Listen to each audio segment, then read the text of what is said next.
এ বাবা, বড় পীর আব্দুল কাদের জিলানী রাহমাতুল্লাহ আলাইহি তার জীবনীর মধ্যে লেখা, আব্দুল কাদের জিলানীর বয়স হলো 5 বছর। কয় বছর? 4 কি 5 বছর।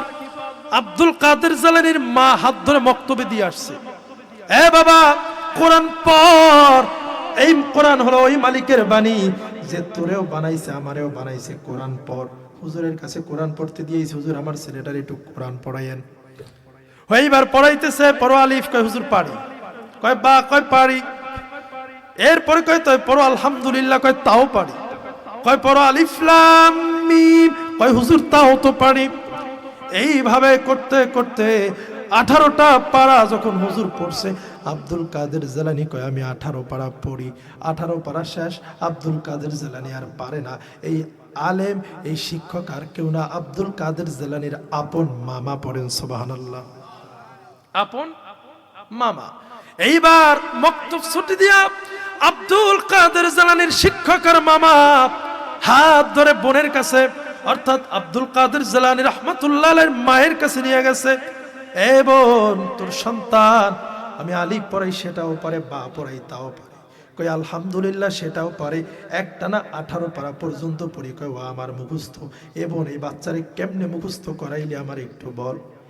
এইবার আব্দুল কাদের জিলানীর মা চোখের পানি ছেড়ে বলে, বাবা ভাইরে আমার, আমি তো ওরে পেটের মধ্যে নিয়া অসুস্থ অবস্থায় রমজান মাস আসছে, কোরআন পড়তে পারি নাই, বড় কষ্ট করে পেটের মধ্যে নিয়া এই 18 পারা কোনোভাবে তেলাওয়াত করছিলাম। আল্লাহ পাক আমার সন্তান রে গর্ভ থেকে সেই 18 পারার হাফেজ বানায় দুনিয়ায় পাঠায়া দিছে। তাইলে পেটের দাম আছে না নাই? জোরকান আছে না নাই? আমাদের বোনেরা, আমাদের ভাবিরা, যারা ওই বোরকা পরবে বৃদ্ধ হইলে, কোন সময়? বুড়া হইলে। আচ্ছা বলেন, আমাদের দেশে, আমাদের বাজারে 2 ধরনের দোকান আছে, একটা মিষ্টির দোকান আর একটা ইঞ্জিনিয়ারিং ওয়ার্কশপের দোকান, ঝালাইয়ের দোকান, আছে না নাই? আচ্ছা বলেন, এই ঝালাইয়ের যে দোকান, এই ঝালাইয়ের দোকানে যেখানে ওই বিভিন্ন লোহার অ্যাঙ্গেল রড ঝালাই দেওয়া হয়, ওইখানে কি কোনো পোকা মাছি মাকড় কিছু পড়ে?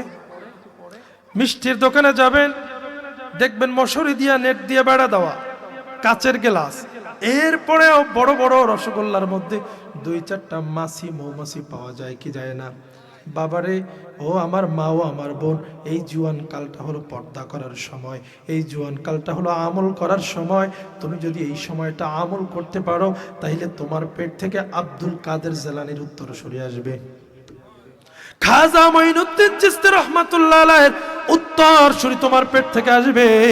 ও মা, জুয়ান কাল যদি পর্দা করতে পারো, ইবাদত করতে পারো, তাইলে তোমার পেট থেকে শাহজালাল ইয়ামিনী রহমাতুল্লাহ আলাইহির মতো সন্তান আসবে, খানজাহান আলীর উত্তরসূরি আসবে, শাহনে সারউদ্দিন আবু জাফর মোহাম্মদ সালেহ রহমাতুল্লাহ আলাইহির মতো উত্তরসূরি আসবে।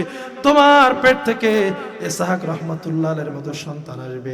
আর যদি তুমি এই বয়সটারে তোমার হেলায় কাটাও, আনন্দ ফুর্তি বেপর্দা বেহায়াপনা দায়ুসি জিন্দেগি করো, তাইলে তোমার পেট থেকে রাম বাম সারা মুসলমানের আশা করা যায় না।